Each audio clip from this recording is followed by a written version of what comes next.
The Assembly will hear an address by His Excellency Mr. Alar Karis, President of the Republic of Estonia. I request the protocol to escort His Excellency.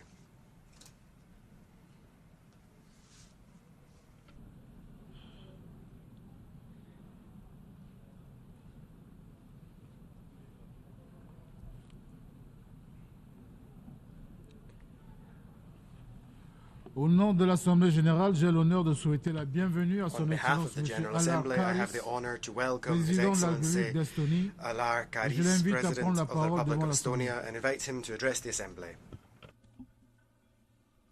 Mr. President, Excellencies, dear ladies and gentlemen, let me first express my deep condolences to the people of Morocco who lost their close ones to the earthquake, and the people of Libya for their loss due to the catastrophic flooding. The world is constantly changing. We live through difficult times and glorious moments as human beings, as states and societies, as humankind, as global brother and sisterhood. On this path called history, we have learned that moments and situations do not repeat themselves fully. They rhyme. Our ability to learn from the past, to read the rhythm and flow of the verses of time, is a source for the progress. This gives us hope that the future rhymes will be nicer, that they will be free from the mistakes we have made before. We are different as humans, states and societies. But I am certain that some things are universal, like the simple wish for a better tomorrow, our sincere joy of doing good, feeling hope that somebody gives you a helping hand in the darkest moment and says that this is going to be all right. We are all entitled to live with dignity. We are all equal. Recognizing and accepting that is the foundation of freedom, justice and peace in the world as postulated by the Universal Declaration of Human Rights. These are the things that unite us. These are the values upon which we must build our future. Our challenges are greatly common: ensuring sustainable peace and security, ending poverty, addressing climate change, finding best sustainable use for new technologies. Only nations with a united effort, with a shared vision, with an urge to understand each other in our differences, and with a readiness to compromise, are able to tackle the great challenges of our time. We know our world is facing diverse, intertwined crises, reversing years of sustainable development gains. This is heartbreaking. As I had the privilege to address the SDG Summit on Monday, I want to focus on other equally important topics today. We have learned from the past mistakes. We have seen horrors and grave human suffering. We do not want to end up in situations that rhyme with barbarity and cruelty. Humankind does not deserve war, death, aggression, and suppression. That is why sovereign states gathered 78 years ago and formed the United Nations. United Nations is really uniting nations. We have been trying to build a world where ones in need should be noticed and helped. We have learned to hear and accept various voices. We have been shaping the world that is based on freedom, justice, and rules. But this world is in danger. Regrettably, we see attempts to bend the rules, or even ignore and forget them. We have witnessed ethnic cleansing against the Tigrayan population in Western Tigray, resulted in many deaths, sexual violence, mass detention and forced displacement of thousands. We have heard the painful stories of slavery and murders in the Yazidi Kurds. Hundreds of thousands have been killed in the Yemen war. The humanitarian crisis is devastating. Famine, diseases are raging on. There are numerous violations of human rights and international humanitarian law. In Afghanistan, girls are denied their basic human rights, education. Would you accept this fate for your daughter? The Iranian population has lived for decades with severe limitations of fundamental rights. UN Office of the High Commission of Human Rights stated last year that there are serious human rights violations against Muslim minorities in Xinjiang region. And there are massive restrictions of fundamental rights of the people in the Democratic People's Republic of Korea. These are not merely statistics, abstract passages in annual reports, but real and utterly tragic stories happening to our fellow citizens, to people like us. Like Anna, who worked in a shop in Kiev. When war started, she remembers constant running to different shelters, to schools, churches, houses nearby. Bombs were falling constantly, and one could only hope that explosions would stop. Shelters were overcrowded. Small babies, older men and women, cats, dogs. Everybody were nervous and shops were empty. With her daughter and cat, Anna decided to leave her hometown Kiev that were in flames.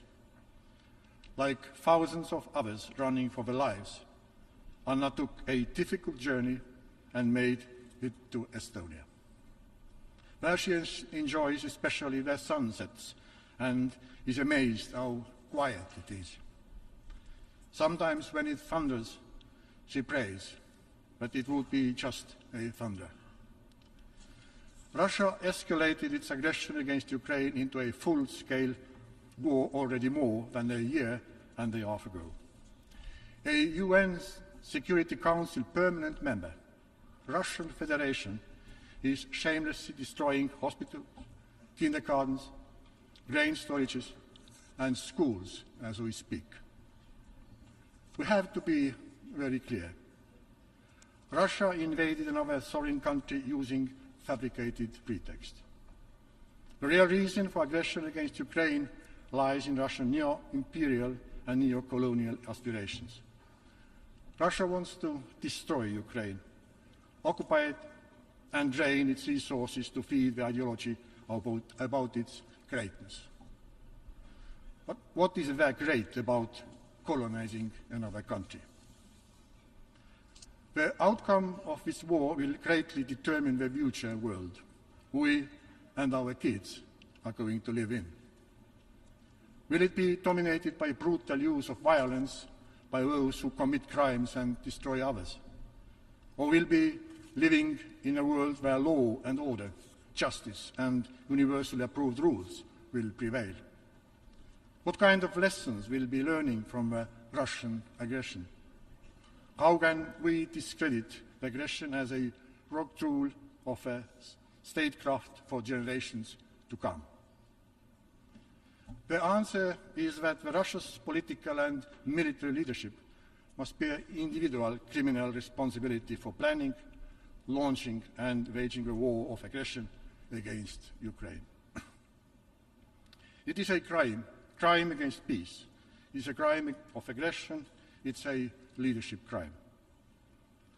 Russia misuses its place in the Security Council and tries to convince the world that the black is white. But it is not.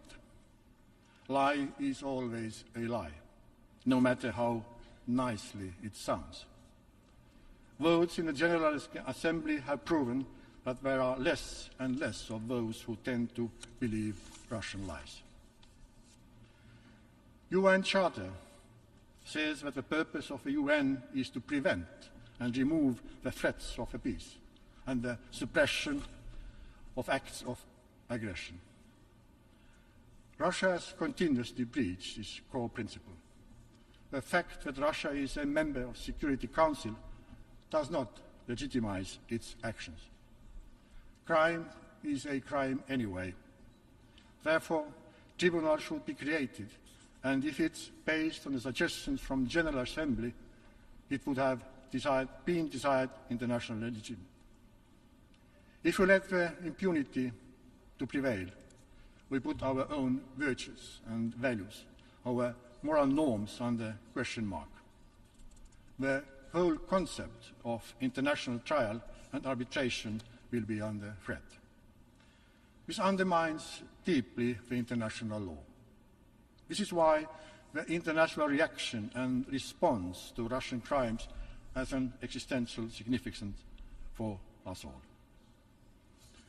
Dear ladies and gentlemen, the situation calls us to really use the tools at our disposal for protecting the international law based on the UN Charter. Therefore, we need to reform the UN Security Council. Now is the time, as the world is out of joint. Now is the time, as it has become more evident than ever. The Security Council is close to a dead end, unable to act and make decisions on the biggest conflicts in the heart of Europe after the Second World War. This undermines the UN Charter. Granting international peace and security is the raison d'etre of a Security Council. But instead of that, the Council is paralyzed. It has numerous negative implications globally, be it inability to offer conflict resolution or solutions concerning migration and food security. This dangerous tendency doesn't have its foundation in Russian aggression against Ukraine, but it has crystallized because of that. The world needs a Security Council that is able to fulfill its tasks and live up to the expectations of its founding members. But even more so, to give hope for better days to those suffering under fear, oppression, and violence. The ones responsible for aggression and conflicts have to face justice, even those with veto right in the Security Council. In order to make sure that the Security Council can fulfill the tasks set by the UN Charter, there is no alternative than to adjust the structure and working methods of the Security Council. And yes, this is possible, and we should gather up and raise the voices calling for the Security Council reform. Of course, it is hard. We are different in our positions. The reform has been on the table for many decades already. But instead of complaining how impossible the Security Council reform will be, let us make an extra effort towards it. We owe it to the starving, physically injured, mentally damaged, homeless boys and girls in Rakhine, Tigray, Syria, Yemen, Ukraine. Those children will be next. We need to stick together and protect the international law based on the UN Charter. If we cannot agree on all the reform ideas, let's concentrate on commonalities. Let's make the small steps that we can take already today. We all need to show some flexibility. Both issues, the composition of the Security Council and its working methods, have to be seriously addressed. It is time to abandon the well-known and documented group positions. We, as a united world community, need to start fresh. Let's turn blank page and work closely together to make a strong point that enough is enough. For the greater good, it would make perfect sense to take one step back from old positions in order to move 3 steps ahead. Let's keep in mind what is at stake here. The central issue is, of course, using the veto right. There should be no veto right if there is a suspicion that the one who uses it may have acted itself against the international law. Estonia supports the proposal of Accountability, Coherence and Transparency Group to limit the veto rights in case of war crimes, crimes against humanity, and crime of aggression. UN Charter stipulates in Chapter 5 that a party to a dispute shall abstain from voting in the Security Council. We call the Council to always implement this clause, like it was done in the early decades of United Nations. It is unacceptable if the aggressor is using the veto right and the Security Council is unable to act. In fact, there is a way out from letting the Security Council member to misuse its veto right. Let us use it. As the future composition of the Security Council, there should always be a fair distribution between continents and regions. Small, medium, and big states should be all represented. Only then will have the balanced council really addressing the world. In addition, the Security Council should be more transparent and open. That would immensely increase its efficiency. Building on that belief that the Security Council is able to maintain international peace and security will be restored. The world community has the right to know what was discussed at the Council. If a solution was clearly on the table and there was a member state who simply just blocked it and by doing that increased the suffering of people, then it should be stated publicly. In a situation where the Security Council is unable to function as expected, it is definitely a positive development that the General Assembly has gained more prominence and influence on addressing the peace and security issue. We have seen it, for example, during the process of adopting Ukraine resolutions and implementing initiatives concerning veto right. We, in the General Assembly, should be able to collectively overcome the veto in the Security Council if the situation requires. Dear ladies and gentlemen, the concept of war and peace started to change already during the 19th century. War was gradually seen as a state of confusion or disorientation of mind. It became more and more clear that nobody actually wins from war or gains anything out of it. States started to understand that their national interests are better served in peacetime than in war. Peace generated welfare. After the World Wars, the international community said, never again. United Nations was created to serve this exact purpose. The question we have to ask ourselves is, do we need another worldwide petition to create a new, better world order that is up to its tasks? Or are we wise and willing enough to use the international law to resolve the conflicts to maintain peace and security? Are we heading towards the dark days or the glorious ones? This is entirely up to us. We are the ones determining the future. We are the ones responsible for it. But let's start from fixing the Security Council. Thank you very much. Au nom de l'Assemblée Générale, je tiens à remercier le président de la République d'Estonie de l'allocution qu'il vient de prononcer.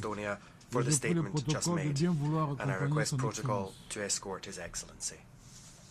L'Assemblée va entendre The l'allocution de son Assembly will Excellence hear Monsieur an address by His Azali, Excellency Azali Assoumani, Assoumani, président President de of the l'Union Union des of the Comores. Je Comoros. prie le I protocole de request bien vouloir protocol to accompagner escort son His Excellence. Excellency.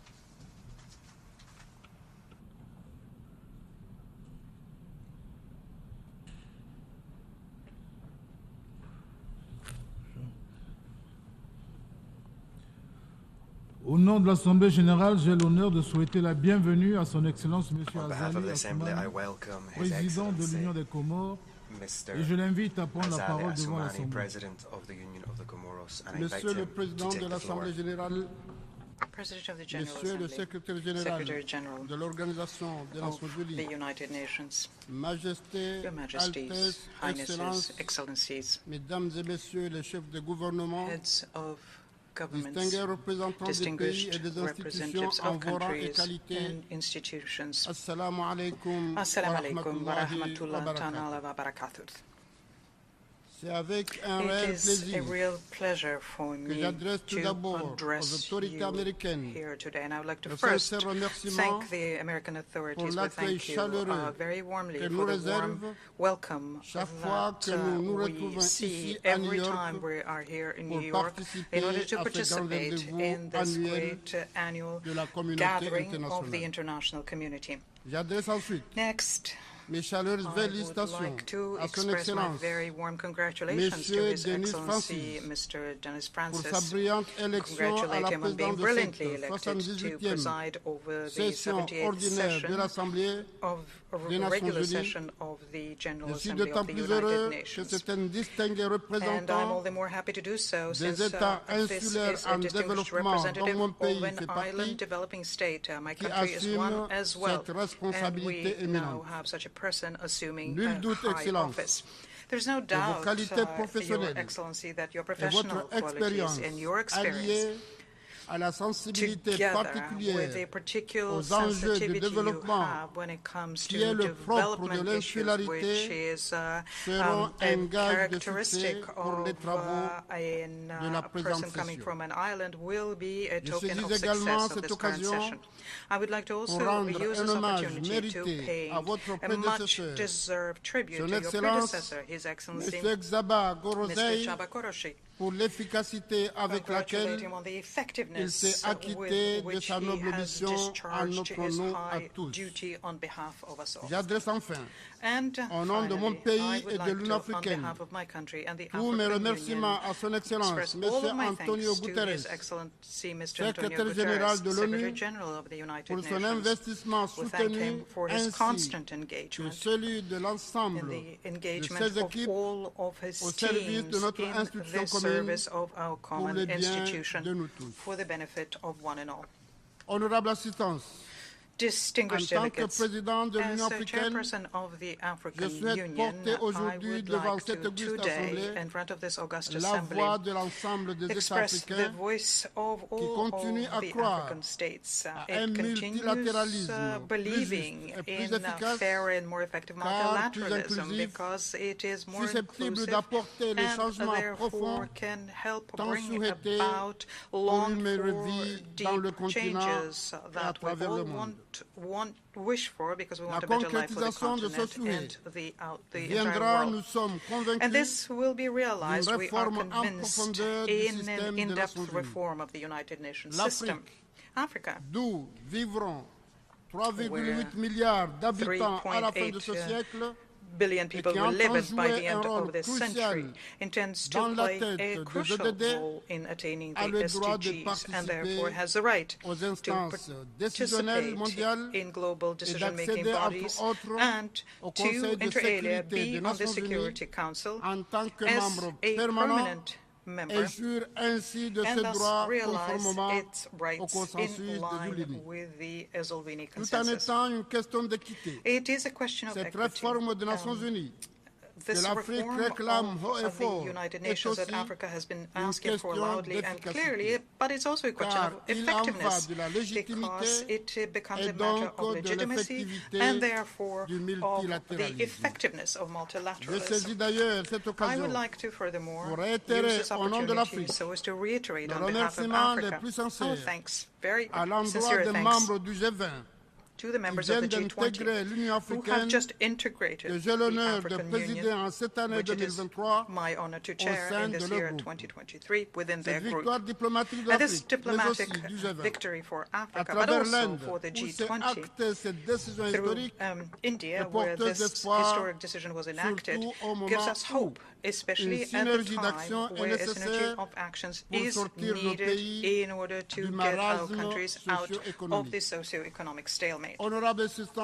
Distinguished delegates, ladies and gentlemen, the theme of this 78th General Assembly, rebuilding trust and reigniting global solidarity, accelerating action of the 2030 Agenda and its sustainable development goals towards peace, prosperity, progress, and sustainability for all. This theme is very timely. The African continent is facing numerous challenges, and there is a danger that these challenges can compromise its future. And I think that the trust and the solidarity which has pride place this year will provide us with the solutions which are adequate for our concerns. We are dealing with the challenge of food security, which is becoming wider and wider spread in the continent, despite the fact that we have immense arable lands on the continent, despite the fact that we have qualified and competent labor aplenty. Despite this, food insecurity continues affecting millions of people. Climate change and the numerous conflicts on the continent compound this situation, as does the Russian-Ukrainian war, which brought in its wake the disruption of supplies of grain and fertilizer, and also brought in its wake unprecedented inflation. You will agree with me that it's inconceivable that with all of these arable lands, the continent remains a major importer of agricultural goods, and this contributes towards us creating a sizable shortfall in its trade balance. Therefore, at the time when we're talking about solidarity, it is time for all partnerships amongst African governments, development bodies, private sector, both foreign and domestic, be strengthened so as to rise to this challenge and resolve it effectively and in a lasting fashion. It is also high time for our partners to support us in implementing far-reaching reforms, such as, for example, the transfer of expertise and technology, so as to help those countries which are severely affected, help us promote agricultural development, and more specifically, produce and transform our goods locally, thus adding value to them and helping us combat shortages and famine. We also need to strengthen our fight against climate change, because, and we live through it, all of us. Our planet is constantly dealing with various climate events, and more specifically cyclones, floods, earthquakes, rising waters, droughts, and the list is far from exhaustive. Frequent disasters, of course, have devastating effects on our economies, on our social infrastructure, on our agriculture, and on our people, in particular the most vulnerable, and brings in its wake public health crises, which further underscore the vulnerability of the continent. I would like to use this opportunity to renew our deep condolences and also our solidarity to our brothers in the Kingdom of Morocco and in Libya. Their country have just suffered enormous human losses and material damages in the wake of such natural disasters. I'm also thinking of the many countries in Europe and Asia and in America who are hard hit by the devastating consequences of forest fires, of floods and storms. Above and beyond the numerous human losses, the damages resulting from these catastrophes require the cost of rebuilding and recovery, which is not always something that our countries can sustain. I therefore call upon the international community to promote communal approaches, better structured and adapted, and especially within the framework of funding, to meet these disasters on a large scale so that we can provide our people with the support that they need and help them recover. And especially, I call for the effective implementation of the recommendations having to do with the protection and safeguarding of the environment, for the implementation of the commitments undertaken in the area of adaptation and mitigation. The lowering of the level of the greenhouse effects and the funding pledged to combat climate change have to, in fact, be translated in specific actions if we want to live in future in a world which is safer and more prosperous. I call therefore for support to the Moroni Declaration issued last June on blue economy and the Nairobi Declaration of last September, and this to make sure that the countries can defend with one voice their common interests and helps develop sustainably, in particular to do this during the upcoming COP28 in Dubai, to which we would like to wish every success. And finally, I would like to launch an appeal to strengthen the capacities of UN Habitat. I'm asking for more substantial support in the implementation of the new urban agenda so that this agenda can better support our African cities, which are full of potential, but which have become very vulnerable to climate change. Distinguished delegates, ladies and gentlemen, I cannot talk about the challenges of the African continent without talking about the political and security situation and complex and worrying situation on our continent, and in particular in the Sahel. As we all know, the Sahel, this region of Africa, which since 2010 has been seriously affected by insecurity and terrorism. There are terrorist groups who have intensified their attacks against security forces, but also against civilians and civilian infrastructure. It is urgent, therefore, that the international community should strengthen its efforts aimed at accompanying us in our attempts to stabilize this region, knowing that the global planetary village in which we all live, that on this planet, crises are very easily imported and therefore have consequences on economies and the investment within and between countries. Of course, first and foremost, it's up to the Africans to implement the economic and social development plans within the framework of Agenda 2063, so to better combat poverty and youth unemployment, but especially to make sure that the young people do not become hostages to all kinds of extremism. However, it is also the duty of the international community to support Africa in this action, because our efforts need to be pooled if we are to stand the chance of being effective. In addition to terrorism, unfortunately, Africa is also facing the resurgence of anti-constitutional changes. They compromise and undermine democracy, peace, security, stability, and our socio-economic development.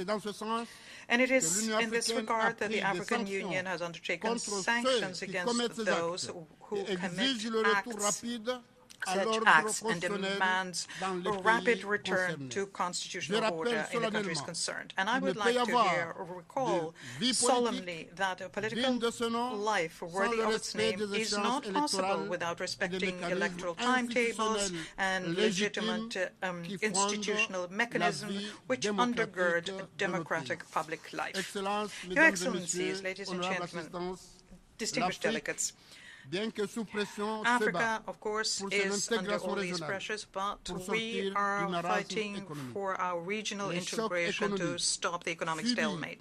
The economic shocks that our countries underwent, in particular inflation and logistical and food crises, have seriously affected our growth potential, our daily life for our people, and the stability of our states.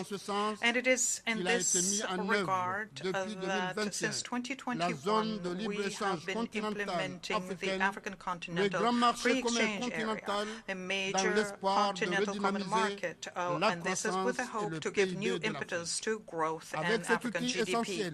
Having this tool at our disposal, it is my task to accelerate during the time that I'm chairperson of the AU for the continent and using this tool to create the needed wealth to better handle our demographic growth. This area will contribute to the implementation of our common ambition to move towards industrializing the continent, because Africa has to stop being a simple provider of raw materials. Whilst enabling us to strengthen our secondary and tertiary sectors to create jobs, the common market area of the continent will also stimulate technology transfer and promote foreign investment, because it will open for other continents immediate access to a market of more than 1 billion people. And here I would like to reiterate our request for support and strengthening of a strategic partnership between Africa and the Community of Latin American and Caribbean States, CELAC, even making its institutional and put together a joint AU-CELAC commission. This partnership will not only strengthen cooperation between South-South, but in the mutual interest of our states, it would also help us to capitalize on the partnership with our friends and brothers in the north.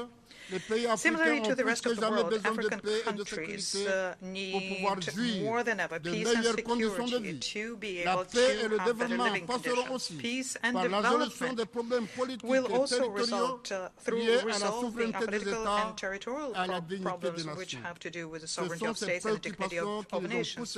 It was these concerns that pushed us, me and my African partners, to go to the meeting with President Zelensky and Putin within the framework of the mission for African peace last June in Kiev and St. Petersburg, respectively. We therefore stand ready to support any and all other initiatives aimed at ending this war, which negatively impacts our goals to increase the well-being of our people. Let me also reiterate, once again, with the goal of safeguarding peace and stability, and on behalf of the African Union, that there is a high need to come up with a just and fair solution to the issue of Palestine, a solution which would enshrine the right of the Palestinian people to have a sovereign state living in perfect harmony and security with the State of Israel. I would like to recall here also very solemnly, as chairperson of the African Union and the Union of the Comoras, the Comorian nature of the issue of Mayotte. And I recall that in order to move forward on this, we opted for a dialogue with the French party, so as to find a solution to this disagreeable dispute, and to do so in the interest of both countries. I would like to underscore my determination and determination of my government to honor the institutions and the democratic life of the Comoros by organizing free, transparent, and democratic upcoming presidential elections and governor's elections in 2024. I would like to also recall that the Union of the Comoros managed to put an end to this cycle of political instability, which used to be a characteristic of our political life since independence in 1975, and this was done thanks to the policy of national reconciliation that I have been conducting since 2000. This policy of reconciliation, supported by the African Union, the United Nations, and all of our partners, have brought stability to the country, and it is our duty to build on it and to sustain it. Since 2002, in fact, the date of the 26th May has become a symbolic date of the transfer of power in the Comoros, because it is on this date we have the transfer of power as resulting from free and transparent presidential elections. It is with this concern in mind, the concern to preserve peace and stability and democracy in the Union of the Comoros, that I am asking once again for your support in your accompaniment, so that the upcoming presidential elections and the election of governors planned for the month of December and January next should be conducted under good conditions. To conclude, let me say that I am confident that on the 26th of May 2024, we will once again celebrate the political maturity of the people of the Comoras, and that the inauguration ceremony of the next President of the Union of the Comoras will symbolize the deep-rootedness and the strength of our democracy. I thank you. Au nom de l'Assemblée Générale, je tiens à remercier le On behalf président of de the l'Union General des Assembly, Comores I would de like la the locution President qu'il vient of the prononcer Union et of je the prie le Comoras protocole for de the bien statement vouloir just made, and I accompagner request son Excellence. protocol to escort His Excellency. L'Assemblée va entendre la locution de son The Excellence Assembly will hear and address by His Luis Excellency Rodolfo Luis Rodolfo Abinader Corona, Président de la République President dominicaine. of the Dominican Je prie le protocole de Republic. bien I vouloir request accompagner protocol son to Excellence. escort His Excellency. Au nom de l'Assemblée Générale, j'ai On behalf l'honneur of the de General souhaiter la Assembly, bienvenue à son I have the Excellence honor Monsieur to Luis welcome His Rodolfo Excellency Abinader Luis Corona, Rodolfo Abinader Corona, Président de la République President of the dominicaine, Dominican et je Republic, l'invite à and prendre la to parole invite devant him to l'Assemblée. address the Assembly. Excelentísimo señor Denis Francis, presidente Your Excellency, del Mr. Dennis Francis, 78º President of the periodo de 78th sesiones de regular la session Asamblea of the General de las General Naciones Assembly Unidas, of the United excelentísimo señor Nations, Antonio Guterres, Your secretario Excellency, general de las Mr. Antonio Naciones Unidas, Guterres, Secretary General of the excelentísimos United señores jefes de Nations, Estado y de Gobierno, heads of state and honorables government, jefes de delegaciones, honorable heads of señoras y delegation, señores.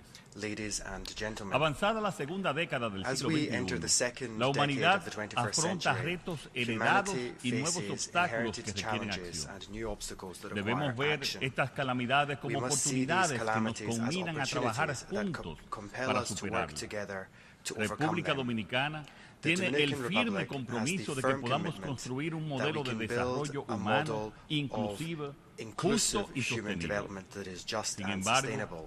es legítimo However, preguntarnos, it is legitimate for ¿estamos us to realmente wonder encaminados a whether lograrlo? we are really on Las track to diversas achieve crisis such an generadas por outcome. el cambio The climático various han crises tenido caused by impactos climate change devastadores have para had nuestro devastating planeta y para impacts nuestras on our sociedades, planet and como las societies, sequías, la such as subida del droughts, nivel del mar, rising la sea pérdida de la levels, biodiversidad, loss of los biodiversity, fenómenos meteorológicos extreme extremos, weather entre otros. events, amongst others. Estos impactos han generado un impacts pasivo have ambiental generated an que amenaza environmental fuertemente todo el liability progreso que hemos that alcanzado en las significantly últimas décadas. threatens all of the progress Como economía en achieved in desarrollo recent decades. y con una huella de As a carbono developing negativa, economy estamos with a haciendo negative nuestra carbon contribución footprint, a la we are mitigación making del our cambio contribution climático, to incentivando el mitigating uso climate change de energías by renovables, incentivizing the use pero of renewable sabemos energies. que este es solo But un we paso know en el that largo this is only camino de one la step on the long sostenibilidad, road to porque todavía sustainability, tenemos una gran because we still dependencia de have combustibles significant fósiles. dependence on fossil El fuels. petróleo sigue siendo Oil is importante still para important nosotros. to us. Aprovecho este I take this espacio opportunity para llamar la to draw atención sobre la attention to the práctica del practice control de la oferta de of los países supply exportadores control by para exporting mantener countries elevados los precios in del order crudo to keep en perjuicio de los países crude oil importadores. prices high to En the esta detriment of asamblea importing representativa countries. de In unos this y otros, assembly, deberíamos representative discutir y aprobar of un all, mecanismo we should financiero discuss and approve que a garantice la financial estabilidad de mechanism los to precios del guarantee crudo the a países stability of importadores crude oil de renta prices media y baja, for como lo es el low nuestro. and middle income Se han importing dado countries pasos such as mine. importantes para enfrentar la Important steps emergencia have been climática, taken como to la address the reciente climate adopción de la emergency, Convención para such la as the Conservación recent y el Uso adoption of the Sostenible Convention de la for the Diversidad Conservation Biológica and Marina Sustainable en Use of zonas Marine fuera de Biological la Diversity jurisdicción in nacional areas beyond national jurisdiction, BBNJ, known as convención que BBNJ, firmaré en la a tarde de hoy. convention which I will be Pero signing this faltan muchos afternoon. pasos But aún más many more contundentes. and Entre far more otros, la significant adopción steps del remain índice de outstanding, vulnerabilidad such as adopting a multidimensional multidimensional IBM vulnerability de aplicación index, para todos los países en MVI, desarrollo applicable to o la all developing implementación countries, del or Fondo the de implementation Pérdidas of y the Loss Daños and Damage para Fund proporcionar asistencia to provide financiera financial a las assistance to naciones the más nations vulnerables most a los vulnerable efectos del to the cambio effects of climático. climate change. También quiero resaltar la cumbre internacional a celebrarse en Antigua y Barbuda en mayo del 2024 sobre los pequeños estados insulares en desarrollo, en la cual nuestro país estará presente como miembro del Comité Preparatorio. Asimismo, es urgente la creación de un mecanismo de financiamiento en condiciones favorables para que los países de renta media puedan enfrentar los retos que plantea el cumplimiento de los Objetivos de Desarrollo Sostenible ODS 2015 al 2030. La falta de acceso a recursos adecuados fue justamente una de las razones por las que la mayoría de los países no lograron cumplir con los Objetivos del Desarrollo del Milenio. Como ha declarado el secretario general del Sistema Financiero Internacional, el Sistema Financiero Internacional está roto. República Dominicana cree firmemente en una reforma profunda a la arquitectura financiera internacional que beneficia a todos los países de manera equitativa. Otro de los efectos nocivos del cambio climático afecta particularmente a nuestra región del Caribe. Me refiero a la proliferación masiva del sargazo, esta alga que devora las costas caribeñas, incluyendo las de Estados Unidos y México, tiene gravísimos impactos económicos, sociales y medioambientales, especialmente para el turismo, que representa hasta un 75% de la economía de algunos de los países del Caribe. República Dominicana ha creado una mesa multisectorial para lidiar con este problema y aspiramos a que los países desarrollados contribuyan con la solución. Señor Presidente, uno de los pilares de nuestro compromiso para alcanzar un contrato social más justo y un Estado más efectivo ha sido y siempre será la lucha contra la corrupción. La ciudadanía dominicana la ha asumido como respuesta a uno de sus principales reclamos. Los distintos indicadores internacionales sobre la percepción de la corrupción confirman los avances que mi gobierno ha logrado en este sentido. En otro orden, quiero aprovechar para reiterar ante esta Asamblea la candidatura de República Dominicana al Consejo de Derechos Humanos de la ONU para el periodo 2024-2026 en las elecciones que se celebrarán el próximo mes. Esta candidatura representa nuestro firme compromiso con la defensa de los derechos humanos. Distinguidos colegas, al observar la isla de la Española desde el espacio, háganlo desde su celular a través de Google Earth. Se percibe una diferencia palpable y desgarradora. Una mitad verde y floreciente que corresponde a la República Dominicana, que ha priorizado la conservación y gestión sostenible de sus recursos naturales. La otra mitad, desprovista de esa rica cubierta forestal, refleja el dramático paisaje deforestado de Haití.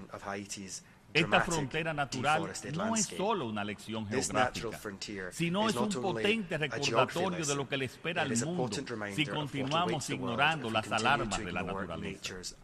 Señoras y señores, Haití hoy no solo sufre una tragedia medioambiental, sino también una inestabilidad política y social que puede convertirse en una amenaza para toda la región.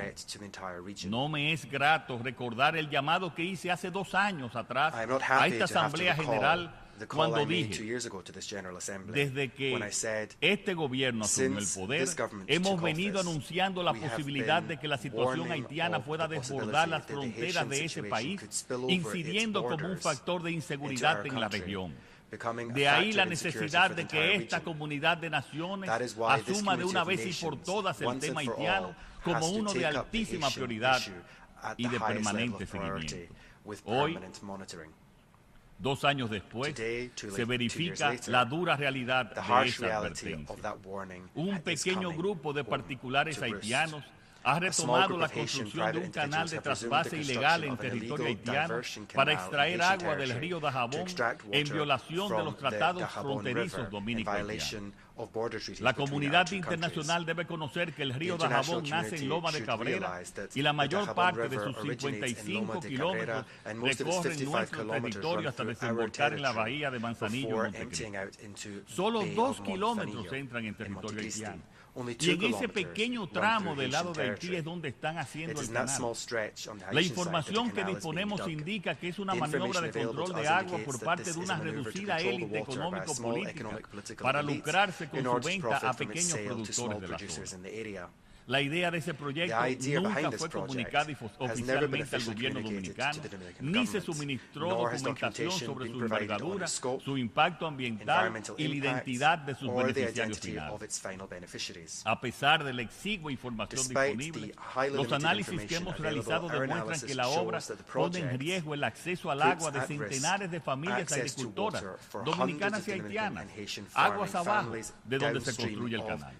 Además, el proyecto proyecto pone en peligro de inundación tanto el parque industrial Codevi, 300 metros aguas abajo del canal, y a sus 19.000 trabajadores haitianos, como también a una parte de los habitantes de las ciudades fronterizas de Dajabón y Juana Méndez. Y como si fuera poco, tendría efectos ecológicos nocivos, afectando la laguna de Saladilla, una de las principales humedales de la República Dominicana.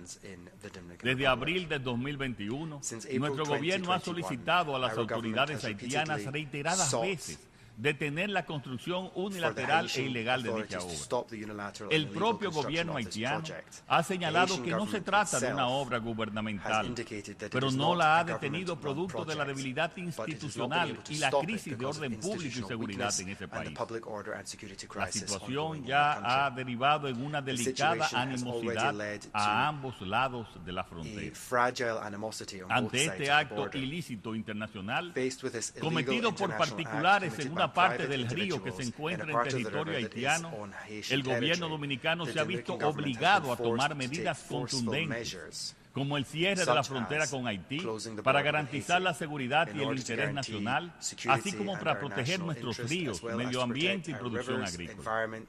No tenemos, ni deseamos, ni buscamos una confrontación con el pueblo haitiano, pero sí estamos enfrentando a los actores incontrolables que mantienen la inseguridad en Haití por sus intereses particulares y que ahora conspiran también contra la estabilidad de su gobierno y la seguridad de los recursos hídricos. Señor Presidente, sin lugar a dudas, el problema de Haití ya no está en Haití, está en manos de la comunidad internacional. Y por esta razón respaldamos firmemente la postura responsable del presidente de los Estados Unidos, Joe Biden, expresada ayer desde esta misma tribuna y que nosotros vamos a repetir ahora. El Consejo de Seguridad tiene que autorizar de forma urgente la misión de seguridad respaldada por la ONU. Ya el Consejo de Seguridad ha aprobado 3 importantes resoluciones creando un régimen de sanciones, un esfuerzo para detener el flujo ilícito de armas y un llamado a la creación de una fuerza multinacional para asistir a la Policía Nacional Haitiana, como han solicitado el gobierno de ese país y el secretario general de esta organización. Aplaudimos el importante gesto solidario de Kenia de liderar la fuerza multinacional y el de Jamaica y Bahamas de aportar efectivos. Aprovecho la ocasión para agradecer de forma particular al presidente de Kenia, William Ruto, por su solidaria y humanitaria disposición a liderar a través de esta misión la búsqueda de la paz y la estabilidad del pueblo haitiano. Además, deseamos que todos los países que están considerando jugar un rol en este encomiable esfuerzo a actuar con determinación. Lo que ocurre en Haití es una ruptura del orden público por parte de elementos criminales sin ninguna reivindicación política o ideológica, por lo que acoger la solicitud de ayuda de las autoridades haitianas enviando una fuerza multinacional es cónsono con el espíritu y la letra de la Carta de las Naciones Unidas y del mandato de esta organización, acorde con el derecho internacional para garantizar la paz. Estamos todos conscientes que el proceso de pacificación en Haití debe asumirse junto a un pacto social y político. En ese sentido, encomiamos la noble gestión que viene desarrollando el grupo de personas eminentes de CARICOM para lograr un acuerdo político que permita la mayor legitimidad posible para la aceptación de una fuerza multinacional y la celebración de elecciones justas, libres y transparentes. En ese particular, quiero reconocer al primer ministro Andrew Holness de Jamaica por todos sus esfuerzos. Al tiempo también de agradecer al secretario general por su trabajo en atender esta crisis, le hacemos un llamado a redoblar sus esfuerzos por lograr el despliegue inmediato de la fuerza multinacional en Haití. Hacemos también un llamado al Consejo de Seguridad a aprobar dicha resolución ahora, porque el tiempo se agotó. Señor Presidente, República Dominicana durante siglos de convivencia, muchas veces difícil, junto al pueblo haitiano, ha dado muestras evidentes de incansable solidaridad. Haití necesita mucho. Y quiero reiterar nuestra solidaridad con el pueblo haitiano, pero sin olvidar que nuestra principal responsabilidad es defender los intereses del pueblo dominicano. Así lo hemos hecho siempre, así lo hacemos, y tengan por seguro que así lo seguiremos haciendo, porque no hay ni habrá nunca una solución dominicana al problema haitiano. Señoras y señores, no esperemos a que la próxima advertencia sea crónica de una tragedia anunciada. Que este momento, en el 78º periodo ordinario de sesiones de la Asamblea General, marque un renacimiento en nuestra determinación colectiva para forjar un futuro más seguro, inclusivo y sostenible para Haití y para todos. Hago un llamado final. Este escenario global nos desafía a actuar no solo como naciones individuales, sino como una colectividad unida, con una visión compartida y un propósito común. La historia nos juzgará no solo por las palabras que pronunciamos en estos sagrados salones, sino más crucialmente por nuestras acciones en el terreno de la realidad. No le fallemos al futuro. Muchas gracias. Au nom de l'Assemblée Générale, je tiens à remercier le président de la République dominicaine de l'allocution qu'il vient de prononcer et je prie le protocole de bien vouloir accompagner son Excellence. L'Assemblée va entendre l'allocution de son Excellence Madame Maia Sandu, Présidente de la République de Moldova. Je prie le protocole de bien vouloir accompagner son Excellence.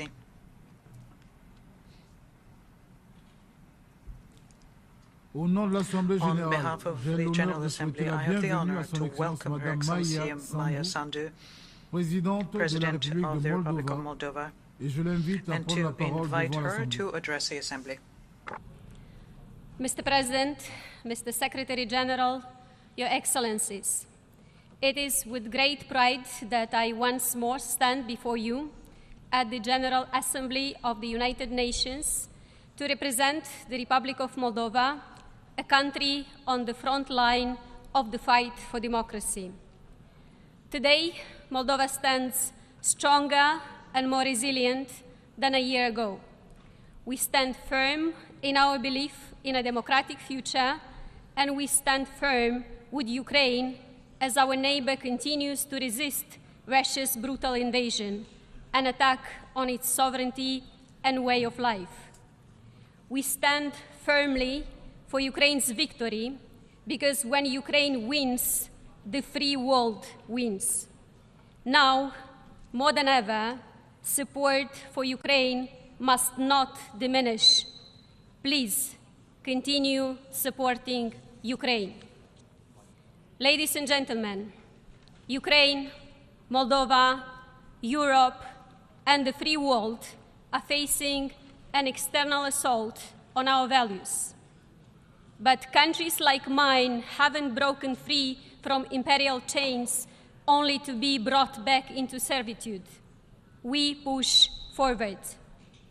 We are not facing an imminent military threat, unlike our Ukrainian friends and neighbors. But every day we are countering Russia's hybrid assault. Russia has teamed up with corrupt crooks to destabilize us. Their hybrid toolbox includes energy blackmail, support for separatism, cyber attacks, and disinformation campaigns. They also tried to overthrow our democratically elected government, but each time they failed. We know they will try again. In soon-to-be-held elections, they will attempt to undermine our citizens' ability to make their own democratic choice. This threat is not unique to us. Many countries in Europe and beyond our continent are feeling the sting of foreign interference in their democratic processes. This hybrid assault is conducted by those who oppose not just our democracy, but all liberal democracies. We must stay vigilant. and we must stand united. Distinguished audience, against all odds, we preserved peace across all of Moldova, including in the breakaway Transnistrian region, where Russian troops are stationed illegally and where concerns about human rights violations are deeply worrying. Our commitment to a peaceful resolution remains steadfast, and I call here today for the unconditional withdrawal of those Russian forces. In light of intertwined challenges, building Moldova's resilience has not been an easy task. Yet, we take heart in the fact that Moldova is not alone. Our friends and partners, the entire free world, stand with us.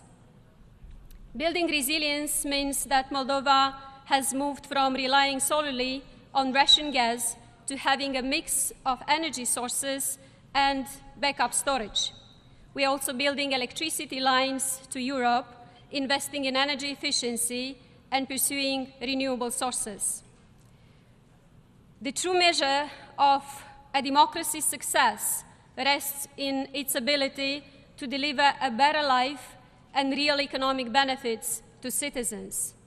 Strengthening our economy as the war rages across the border is a daunting challenge, but we are determined. Small and medium-sized enterprises can now access funds to grow. Digital public services are helping to cut red tape. The EU market is open to exports of our fruit and vegetables. Inflation is down to 10% from a peak of 35% last October. A major ratings agency has upgraded our outlook to stable. We are comprehensively reforming the justice system, redoubling our efforts to defeat corruption and organized crime. Part of this effort is reducing the malign influence of fugitive oligarchs who at one time captured our state. I'm grateful to many of you in this room for imposing sanctions on those individuals.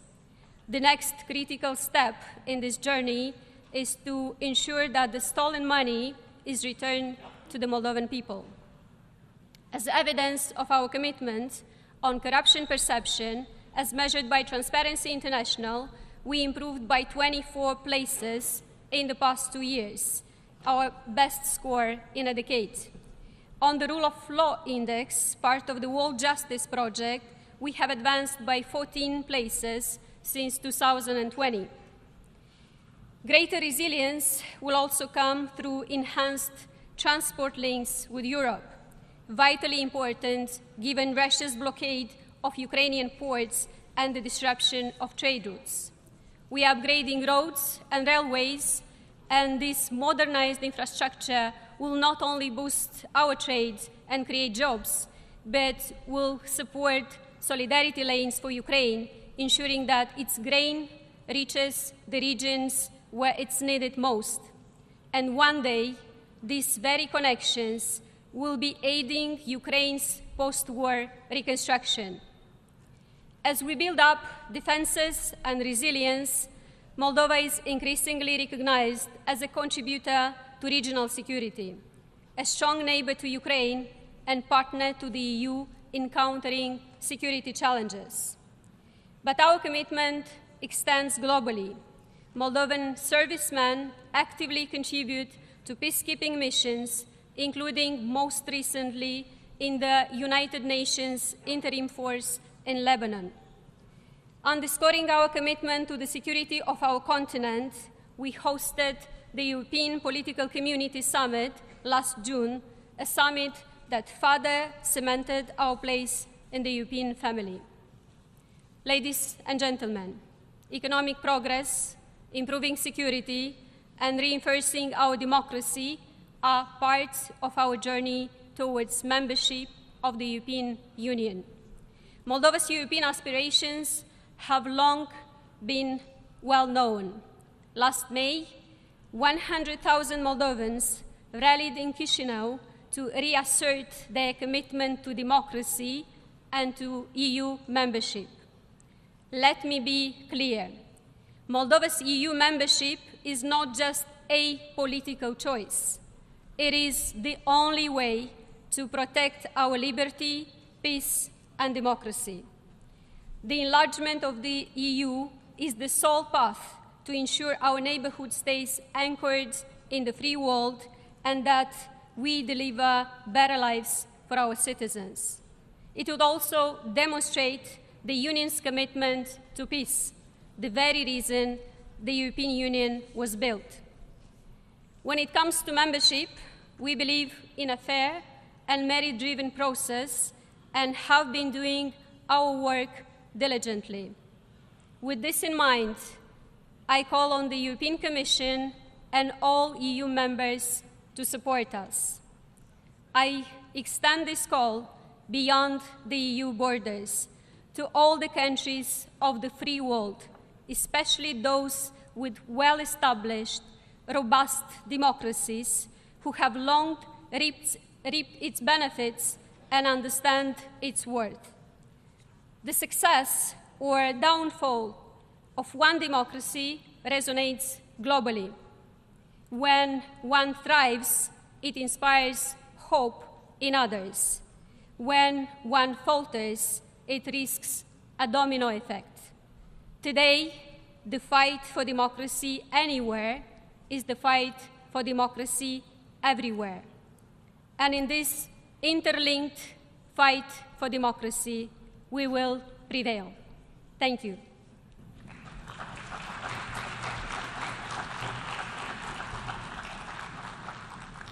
On behalf of the Assembly, I wish to thank the President of the Republic of Moldova for the statement just made, and I request protocol to escort Her Excellency.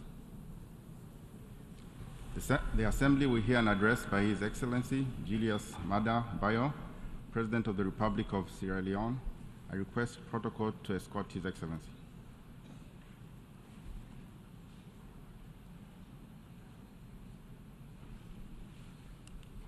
On behalf of the General Assembly, I have the honor to welcome His Excellency Julius Maada Bio, President of the Republic of Sierra Leone, and to invite him to address the Assembly.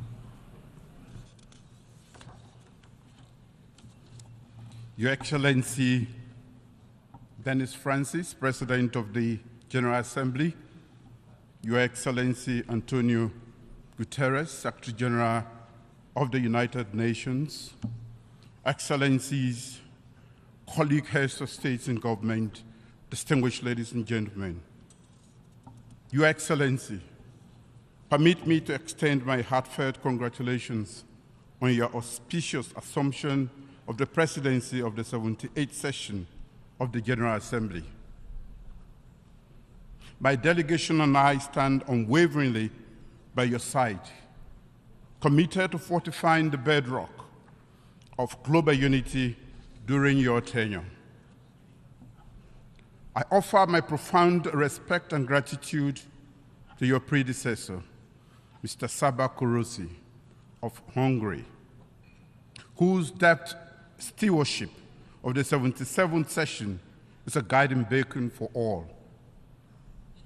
To our esteemed Secretary General, Mr. Antonio Guterres, your dedication to weaving together the strands of global consensus for battling poverty, planetary crisis, and championing sustainable development goal is a testament to your leadership. Mr. President, the soul of Sierra Leone, echoing the spirit of Pan-Africanism, resonates with the clarion call of this year's theme: rebuild trust and reignite global solidarity. A testament to our enduring democratic spirit was showcased on June 24th, when in free, fair, and peaceful multi-tier elections, the Sierra Leonean people elected their leaders across various tiers of governance. My re-election as president for a second final term serves not merely as an endorsement of my leadership, but a solemn testament to my government's commitment to fashioning a Sierra Leone that thrives as a united, peaceful, and dynamic bastion of hope and opportunity. A nation where our aspirations for abundant jobs, food security, quality education, and equitable healthcare are not mere dreams, but manifest realities, where justice and opportunities are not mere prerogatives of a few, but the birthright of all. Mr. President, in the face of global upheavals, from the pandemic to geopolitical tensions exemplified by the war in Ukraine and the ensuing food crisis, my first term stood as a beacon of our commitment to democratic freedoms and human rights. We rooted out the unpleasant legacies of the past, repealing antiquated laws such as the seditious libel statute that lingered for half a century. We consigned the death penalty to the annals of history and charted bold advances against the scourge of corruption. Our devotion to education was unambiguous. Over 800,000 new learners were introduced under our aegis, and we significantly augmented domestic educational funding, ensuring it constituted an average of 22% of our national budget. We championed an ethos of radical inclusion, providing unfettered and tuition-free access to quality primary and secondary school education for all. In our unwavering commitment to dismantle the barriers of gender inequality, my administration declared a state of emergency on the heinous crime of rape and sexual and gender-based violence. Sierra Leone urged the global community for solidarity on access to justice and remedies for survivors of sexual violence and the recognition of November 18 by this General Assembly as World Day for the prevention of healing from sexual exploitation, abuse, and violence. Our Gender Equality and Women's Empowerment Act of 2022 shows our commitment to equality. With this act, I've proudly inscribed our nation's pledge to reserve a minimum of 30% of seats in elected and appointed offices for women, ensuring equal employment opportunities, lengthening maternity leaves, and compelling our financial institutions to chart pathways that amplify women's access to financial resources that they so rightfully deserve. As I step into my second term, Mr. President, my government has carved out 5 pillars that guide our national development trajectory to spur sustainable development and social progress. Food security. 1, food security, intertwined with investment in agriculture, is poised to not just to feed our nation, but to fuel job creation, propel economic growth, and alleviate the weight of poverty. 2, human capital development, meticulously crafted for the modern era with a special lens for gender equality. 3, youth employment scheme. This promises our younger generation that their energy, passion, and ambition will find fertile ground in Sierra Leone. 4, cutting-edge technology and infrastructure program.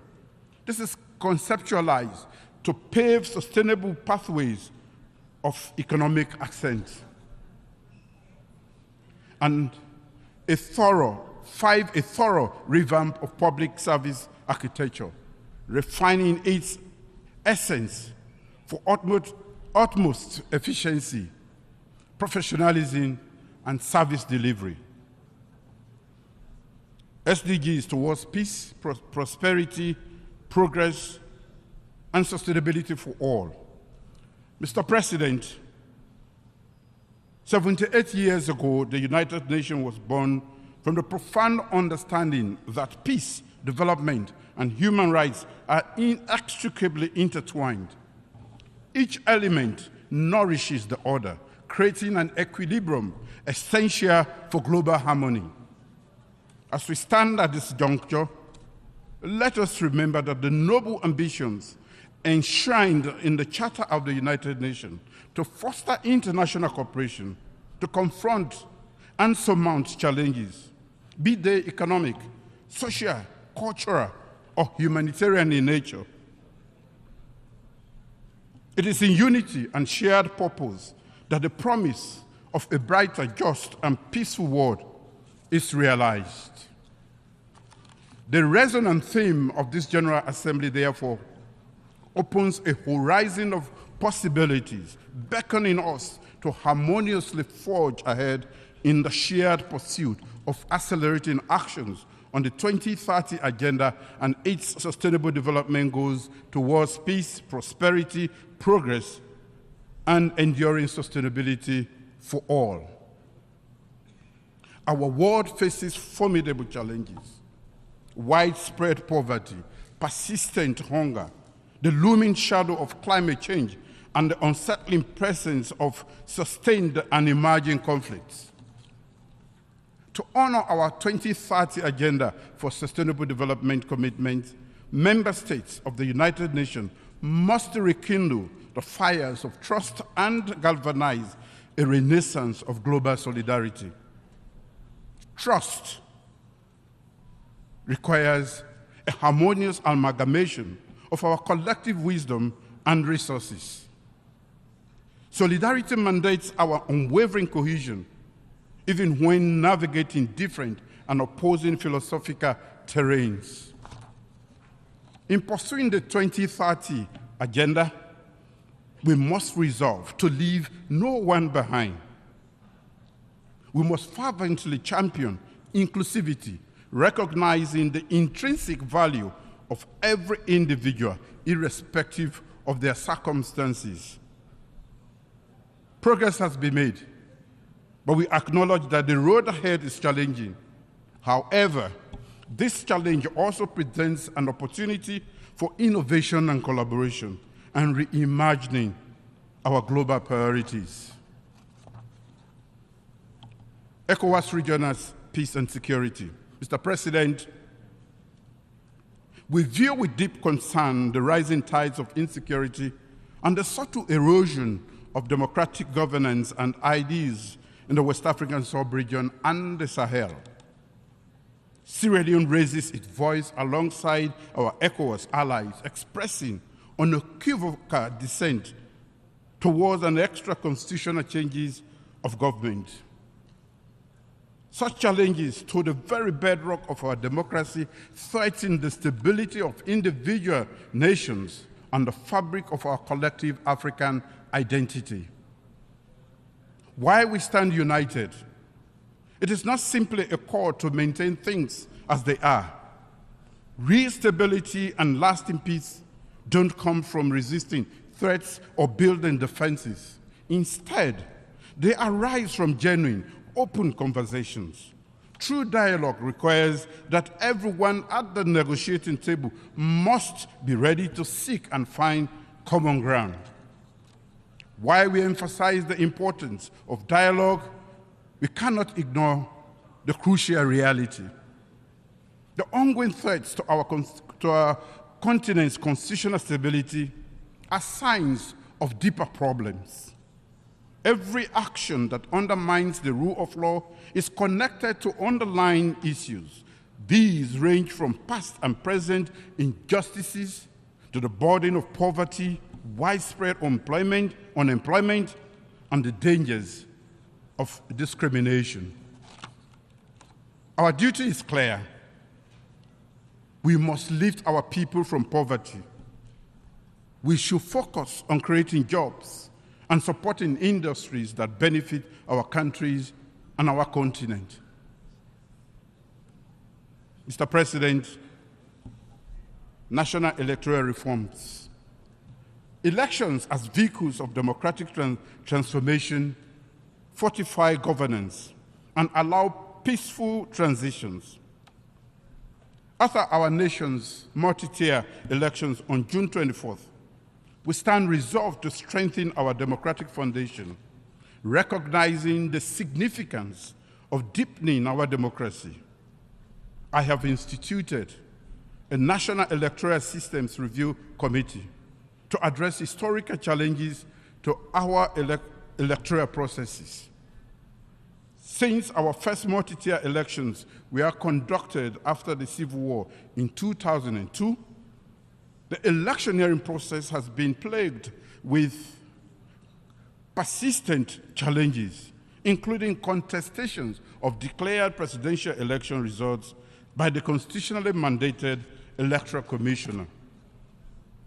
To address these historical challenges and consolidate our democratic gains, a comprehensive review of the electoral system is necessary to reform Sierra Leone's electoral landscape. The National Electoral Systems Review Committee will comprise the government, civil society, political parties, professional organizations, and development partners. It holds the mantle of evaluating existing frameworks, institutional arrangements, and observer mission reports. Its mandate extends to proposing vital reforms fortifying Sierra Leone's electoral integrity. These actions encapsulate our commitment to forging a fertile environment for dialogue, affirming democratic governance, and fostering enduring peace.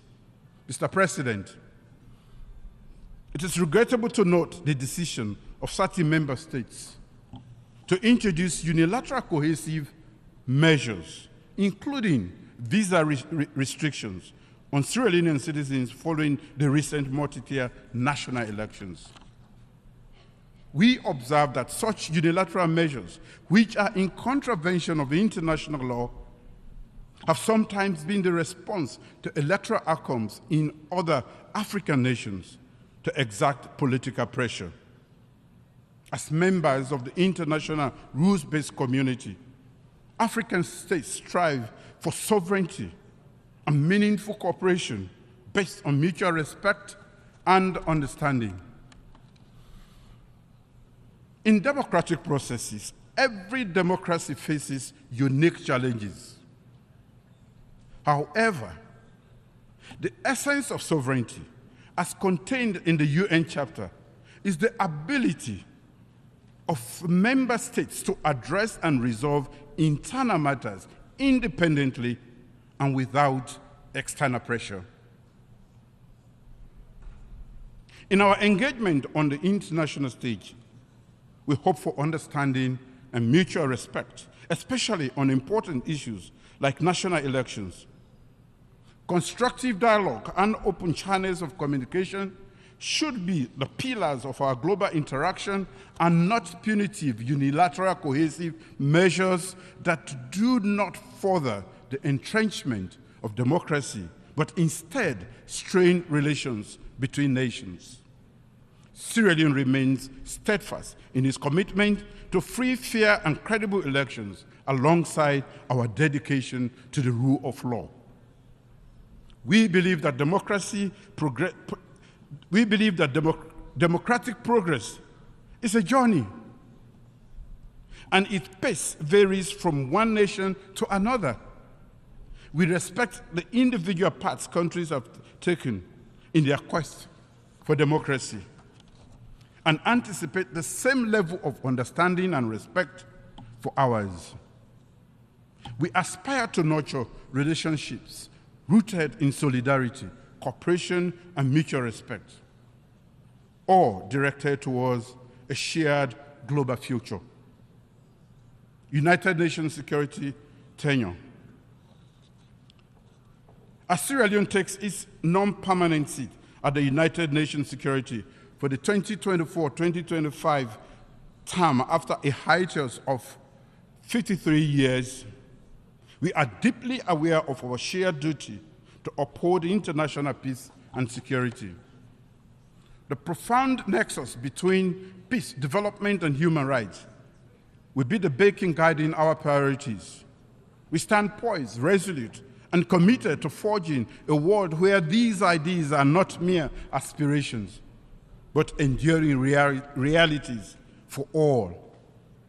Sierra Leone fully subscribes to the ideas of multilateralism as a tool for global peace and security. Our vision is to serve as the vital conduit linking the ECOWAS community of the West African states, the African Union, and the nations in focus with the Security Council. As we yearn for tranquility and justice, we pledge our commitment to collaborate with the 5 permanent members of the Security Council, and as part of the 10 elected members and the 3 African representatives. Reform of the UN Security Council. Mr. President, Sierra Leone recognizes the pressing issue of Security Council's legitimacy, equitable representation, and transparency. In a world reshaped by geopolitical realities, true global peace and security hinge on reforms and the rejuvenation of United Nations Security Council and the UN General Assembly. Joined by fellow United Nations member states, Sierra Leone committed at the 2005 World Summit to support reforms of the Security Council as essential elements of our overall effort to reform the United Nations, to make it more broadly representative, efficient, transparent, and thus to enhance further its effectiveness and the legitimacy and implementation of its decisions. While the discourse has seen forward movement, the historical injustices endured by the African continent remain unresolved at the intergovernmental negotiations.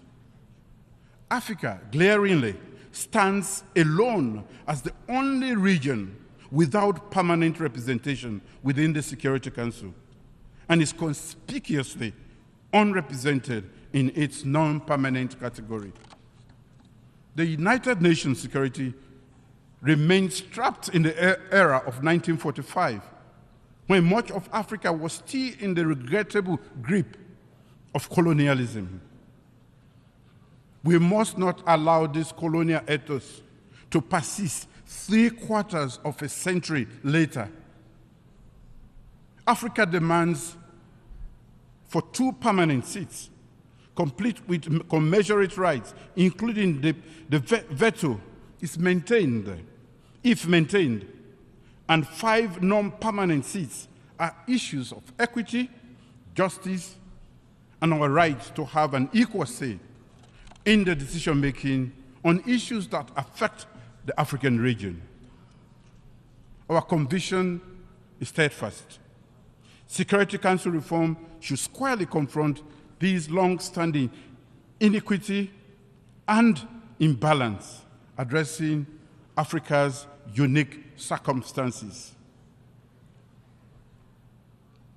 As the coordinator of the African Committee of 10 Heads of State and Government on the reform of the United Nations Security Council, Sierra Leone will continue to advocate and garner support among member states and other interest groups for the common African position as enshrined in the Assoumani Consensus and SAD Declaration. We will also envisage infusing the working methods of the Council to instill transparency, accountability, democracy, and ultimately renewed legitimacy. Climate change. Mr. President, our collective pursuit of sustainable development confronts the triple planetary crises of pollution, climate change, and biodiversity loss.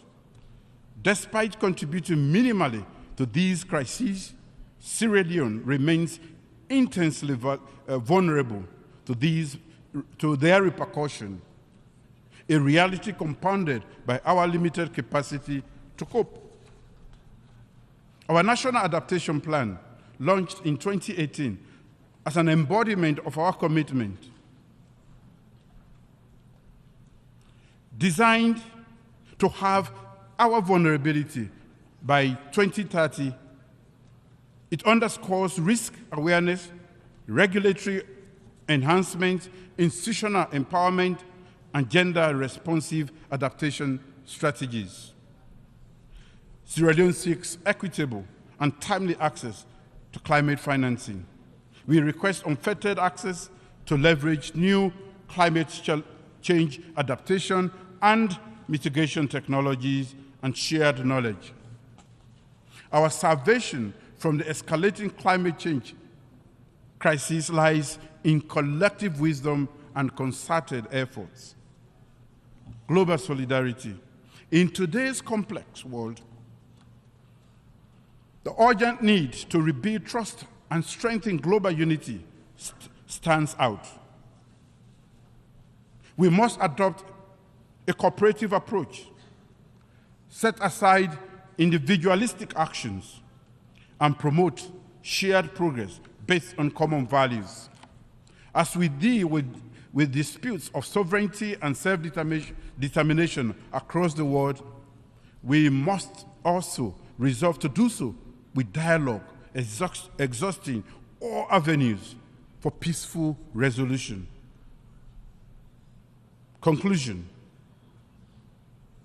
In this evolving multipolar world, where conflicts ripple across borders and power dynamics are in flux, we must recognize our shared interest and intertwined destinies.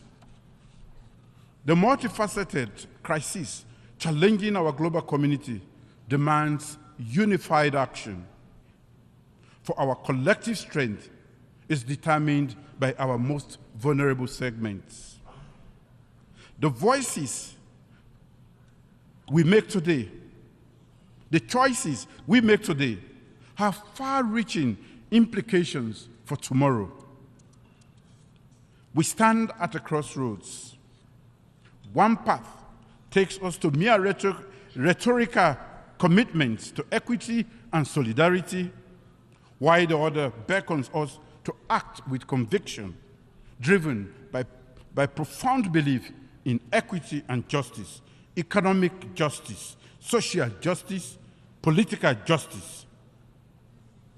Let us choose wisely, for the fate of generations to come hinges on the decisions we make now. Thank you.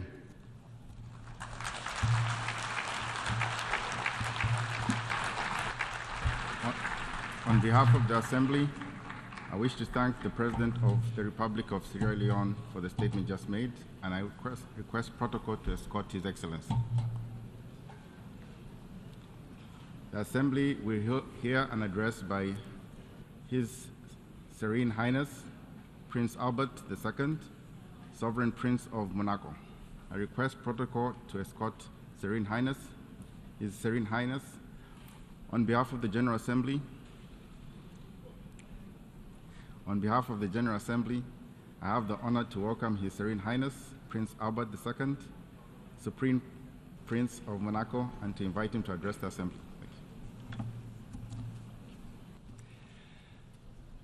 Monsieur le Président de l'Assemblée Générale, President of the General Assembly, Secretary General, Heads of States and Governments, Excellencies, ladies and gentlemen. First of all, please allow me to express my heartfelt condolences to the authorities of Morocco and Libya in the wake of the devastating events in these two countries. I would like to express the solidarity and the support of Monaco to the people of Morocco and Libya who have shown courage and remarkable resilience in these particularly difficult times.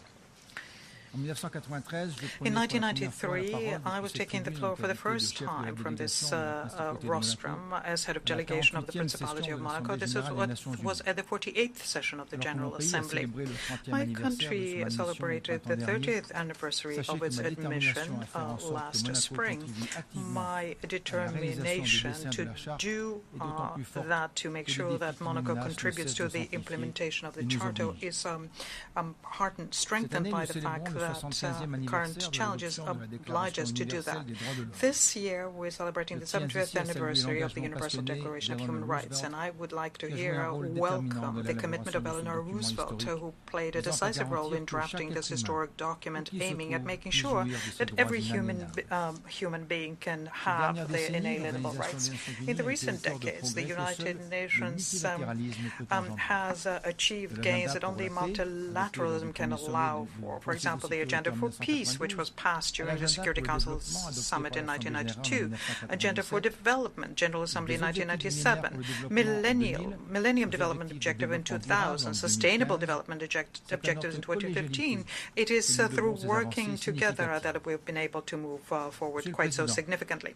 Mr. President, Monaco was an observer to the UN when my father, Prince Rainier III, decided to take part in the Rio Conference, in the wake of which we had the Agenda 21, which is customarily called the Rio Convention.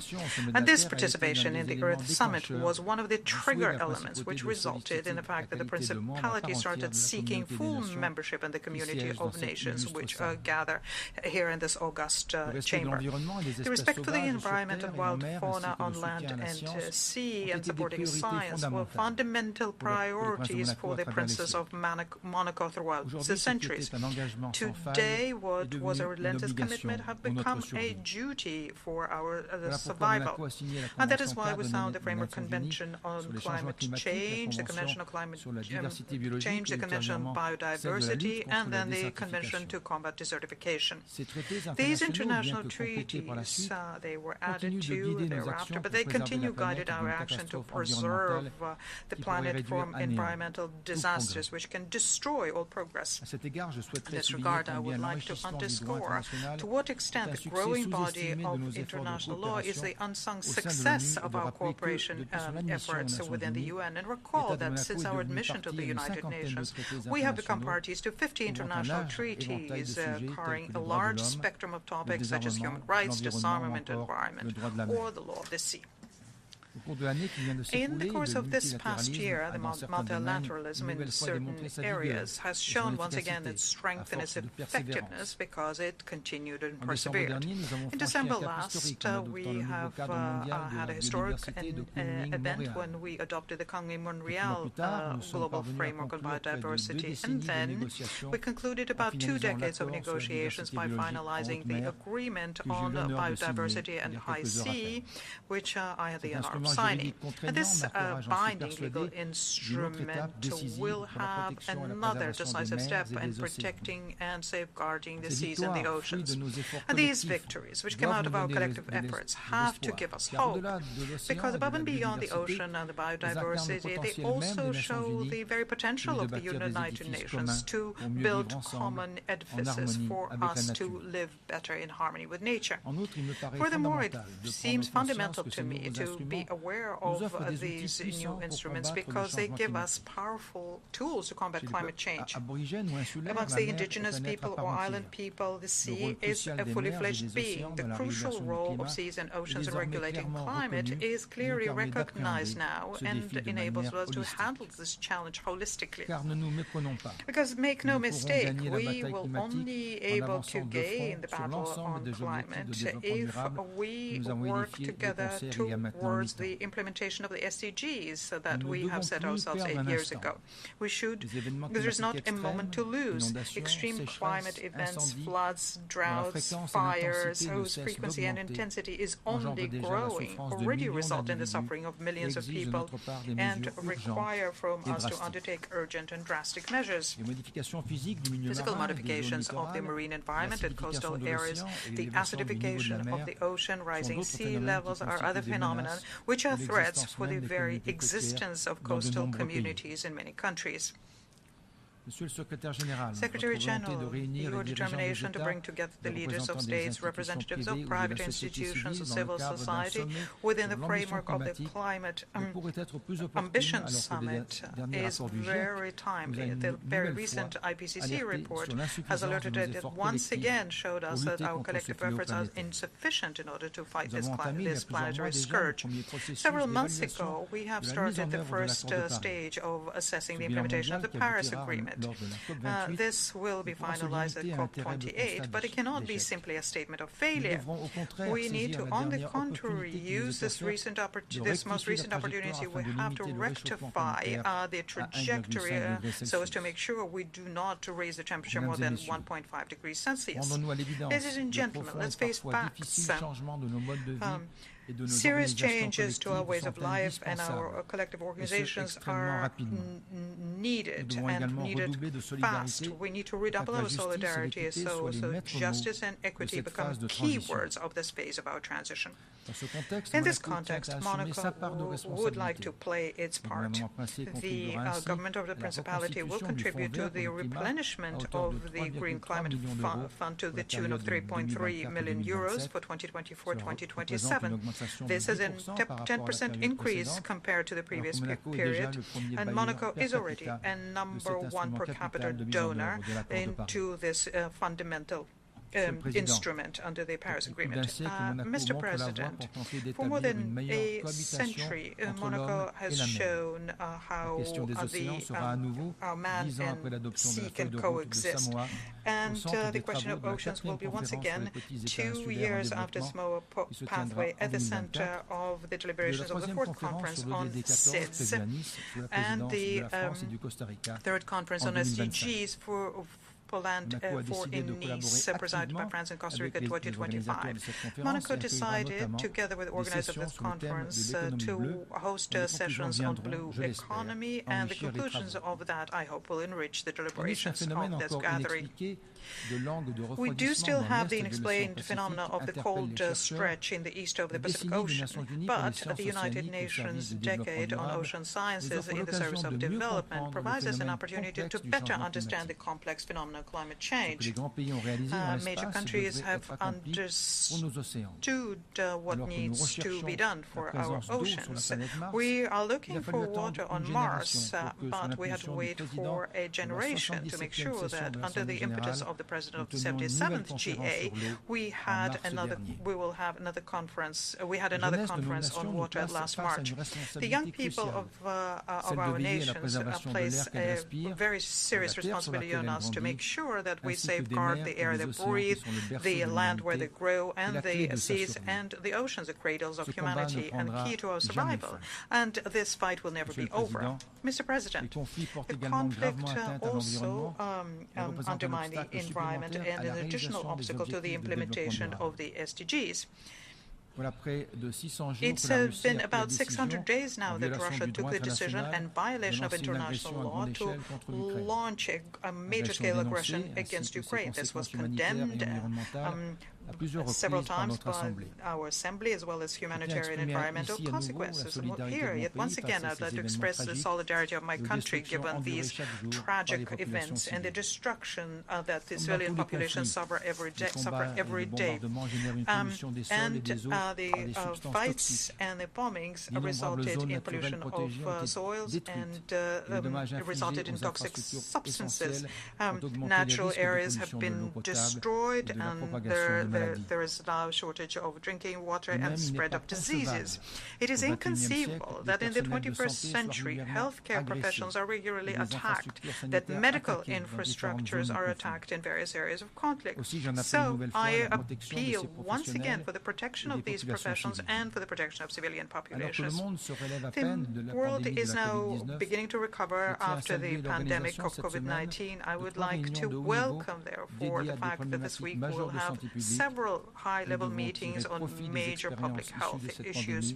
And we need to draw lessons from this pandemic so as to strengthen global governance and build resilient and strong public health systems. Mr. President, amongst the issues of existential threats that we are facing, there is one which has become very widespread recently, and I am referring to, of course, to artificial intelligence, which has in it both at the same time an immense potential for the SDGs and unprecedented risks for peace and security. Looking for innovation is part of our very nature and needs to be supported when it's geared towards improving the lives of our people. We are, of course, fascinated by the advantages provided by digital tools. They simplify our daily life, but we cannot ignore the potential dangers they represent. Artificial intelligence very frequently is more effective than man in many tasks. But just like the language of Aesop, it could be the best and the worst thing for humankind. Cyber attacks using artificial intelligence are already targeting critical infrastructure, hospitals, and humanitarian operations conducted by the UN. Security and weapons industries use these techniques, and their potential leads us to an ethical problem. Can a machine decide on the human issue of life and death? These questions show that we all have a duty to build a framework of global governance and ethical norms dealing with artificial intelligence. Therefore, concluding current works underway on this is of particular importance. I welcome, therefore, works aimed at creating a high-level advisory body on this within the UN to work on international governance over artificial intelligence. Mr. President, our role has always been the role of moderator in what has been a peaceful country, and I remain convinced of the central role to be played by the UN in rebuilding the trust and reawakening global solidarity. This requires common efforts anchored in the solid multilateral system, which is faithful to the values and principles in the Charter of the United Nations. I'll conclude by voicing the hope that we'll succeed in improving the effectiveness of our organization so that it can carry out its initial mission to safeguard peace amongst nations and the well-being of our common humanity. I thank you.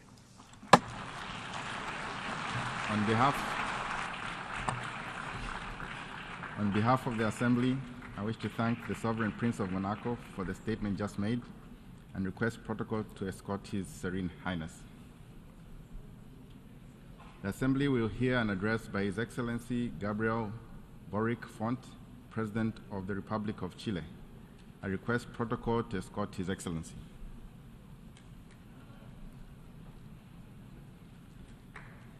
On behalf of the General Assembly, I have the honor to welcome His Excellency Gabriel Boric Font, the President of the Republic of Chile, and to invite him to address the Assembly.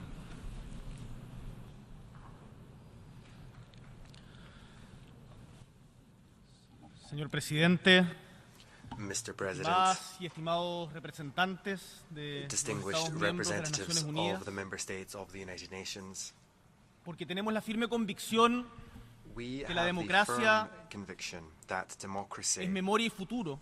is memory En nuestro and país future, hace 9 días and that's why conmemoramos in our country 9 days ago los 50 we años commemorated del golpe de Estado 50 years since the que coup el 11 de d'etat septiembre de of the 11th of 1973 September 1973, fracturó which brutalmente nuestra convivencia, violently trayendo split muerte, our dolor, coexistence, bringing death, persecución persecution, y miseria a mi pain, patria. and misery to my nation. Las imágenes de la moneda, del The Palacio de images Gobierno of siendo the presidential bombardeadas, palace La Moneda being bombed, la inmolación del presidente constitucional de Chile, the Salvador immolation Allende, of the democratically elected también president of the country, Mr. Salvador evidencia Allende, and que el the gobierno de Estados self-evident Unidos truth de la época, that a the cargo then del U.S. presidente government, Nixon, headed habían by conspirado President desde un Nixon, inicio had conspired para from the promover el outset fracaso del gobierno chileno, to promote the downfall of the conmovieron Chilean government, la conciencia democrática del mundo. touched the democratic conscience of the wider world. Mientras habían algunos países While some en esa countries época apostaban at that por la time desestabilización were betting on de democracias instability frágiles y of otras más robustas, hubo también fragile and more robust organismos democracies. There were multilaterales international como el organizations Sistema de Naciones Unidas, such as the UN que jugaron un itself, rol fundamental who played a en la fundamental defensa de los role derechos humanos in defending human rights y de la democracia, and democracy. porque desde un primer momento Because se from la jugaron the por very defender outset, a los que they más sufrían, put a it los on más the line desvalidos, to defend those who en were América suffering Latina, most, who were en most Chile vulnerable y en gran parte in del Latin mundo. America and Chile and throughout the world. Por ello, Tenemos con Naciones Unidas, así como con varios de los países aquí presentes, una enorme deuda de infinita gratitud.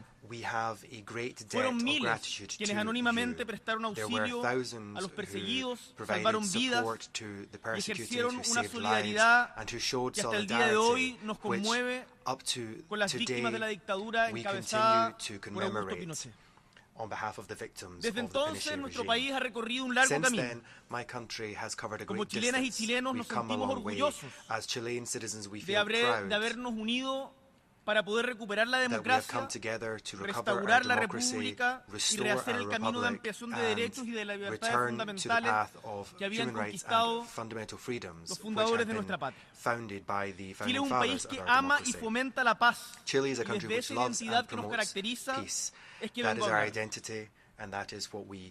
A 50 años de esta tragedia que les describo, asumimos nuestros dolores y los hemos ido enfrentando por iniciativas como la Comisión RETI, la Comisión VALE o hoy día el Plan Nacional de Búsqueda. Pero consecutivamente Chile es un país que progresa porque hemos sacado lecciones de nuestro pasado. Estamos reviviendo nuestro pasado para poder construir un mejor futuro. Y desde ese aprendizaje nos proyectamos a los desafíos que nos plantea el presente. Yo diría que el principal y con el cual estamos mayoritariamente de acuerdo, y lo he escuchado en los discursos que nos han antecedido, es que los problemas de la democracia siempre deben resolverse con más democracia y nunca con menos. Y que un golpe de Estado jamás es inevitable. La democracia siempre ofrece alternativas. Aprendimos también que los derechos humanos son una base ética irrenunciable en la acción política, y que los derechos humanos no tienen un color político y deben ser promovidos y defendidos en todo tiempo y en todo lugar, y su condena debe ser clara sin importar cuál sea el color del gobierno que los vulnere. Este es un principio que hemos sostenido y seguiremos sosteniendo, en especial como miembros del Consejo de Derechos Humanos de Naciones Unidas. Aprendimos a través de nuestra historia también que la democracia es frágil, que no está garantizada para siempre y que por lo tanto debemos cuidarla, que la violencia no es aceptable como forma de acción política en democracia, y que debe siempre prevalecer el diálogo entre quienes piensan distinto, lo que también aplica a las relaciones entre los países.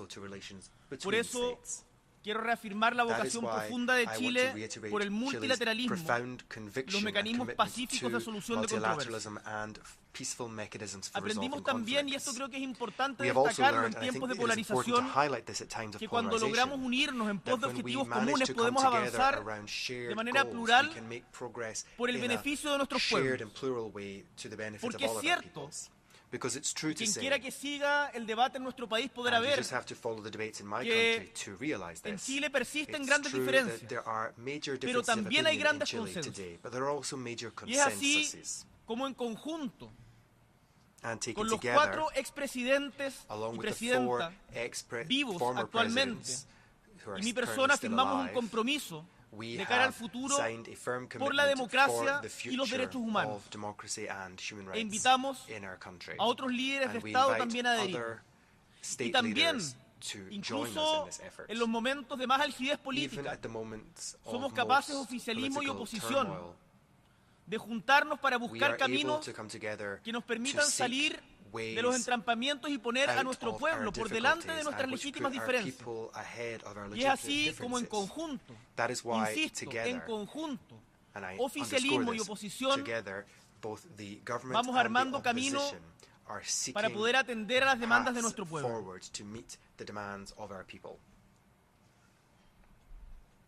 Las generaciones que nos antecedieron, estimadas y estimados, asumieron la responsabilidad de independizar a nuestras naciones, de instituir las democracias y de establecer libertades fundamentales, derechos humanos universales y avanzar progresivamente en la conquista de derechos sociales. A mi generación, la que aún no había nacido para el golpe de Estado de 1973, nos toca la no menos difícil tarea de consolidar y defender muchos de esos legados, al mismo tiempo que enfrentamos con optimismo las nuevas amenazas y desafíos. Señor Presidente, estimados miembros de la Asamblea, hoy quiero plantearles 3 tareas urgentes a las que humildemente creemos en mi patria que debemos abocarnos, que coinciden con mucho de lo planteado en esta Asamblea hoy día. Es tarea urgente y número 1, cuidar la democracia. Debemos detener el avance de la intolerancia y de los autoritarismos, enfrentar decididamente a la desinformación que corroe nuestras democracias de forma institucional y sin complejos, a la vez que defendemos los avances de los derechos de las minorías y también de quienes no son minorías, sino mayoría, como las mujeres, cuyos avances y derechos se ven amenazados por sectarismo y fanatismo de diferente tipo. Tenemos, estimados y estimadas, que atender a las causas profundas de la desafección que genera la democracia, porque vemos con preocupación que su pérdida o su fragilidad hoy día puede que no se exprese en los golpes de Estado del siglo XX, sino que tengan nuevas formas, incluso algunas con apariencias de mayoría. ¿Por qué la democracia hoy día no está satisfaciendo los anhelos de pueblos que desean urgentemente, que necesitan seguridad, mayor igualdad, salir de la pobreza?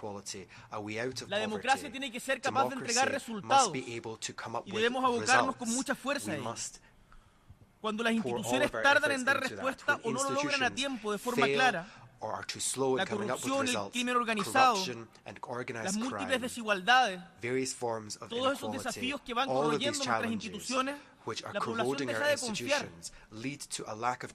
Por eso, cuidar la democracia, estimadas y estimados, implica hacernos cargo de las frustraciones, los anhelos y las necesidades de la ciudadanía, canalizando los desafíos que imponen nuestro tiempo y avanzando con acciones concretas, con mayor libertad, prosperidad, justicia social, sostenibilidad, y poniendo siempre el interés colectivo por delante de los intereses individuales, en particular de los intereses individuales de quienes tienen más poder, entre ellos de nosotros como gobernantes.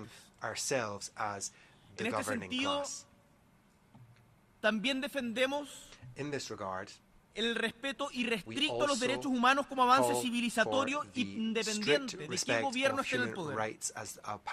Por eso me siento en el deber, como hemos señalado en otros foros internacionales, de denunciar ante esta Asamblea y el mundo la persecución que hoy día vive todo quien piensa distinto del gobierno del régimen dictatorial del señor Ortega y Murillo en Nicaragua, en donde no solo se prohíbe su participación en elecciones, sino que se les persigue, se les priva de nacionalidad, se les allanan sus casas y se les priva de derechos políticos.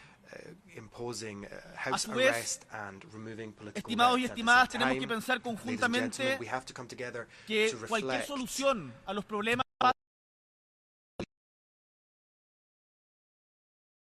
tenemos que decir con claridad, y cuando se imponen sanciones de manera unilateral, no se está aportando a la solución. El caso de las sanciones a Venezuela, hoy día, desde nuestra perspectiva, no aportan a mejorar las condiciones de vida del pueblo venezolano, y tenemos la convicción que para garantizar que haya elecciones libres con garantías a todos los sectores, es también imperativo que Estados Unidos levante las sanciones que hoy día tiene contra Venezuela. No podemos sino decir que lo mismo nos violenta respecto a las sanciones hace tanto tiempo establecidas sobre Cuba. Y en esto quiero ser muy claro. Declarar que Cuba es un país que promueve el terrorismo no solo es falso, sino que nos violenta. Y por lo tanto instamos a Estados Unidos a seguir la línea que en su momento tuvo el gobierno de Barack Obama, cuando lo sacó de esa infame lista, que ya lleva 3 años repitiendo, y que tanto daño le hace no al gobierno,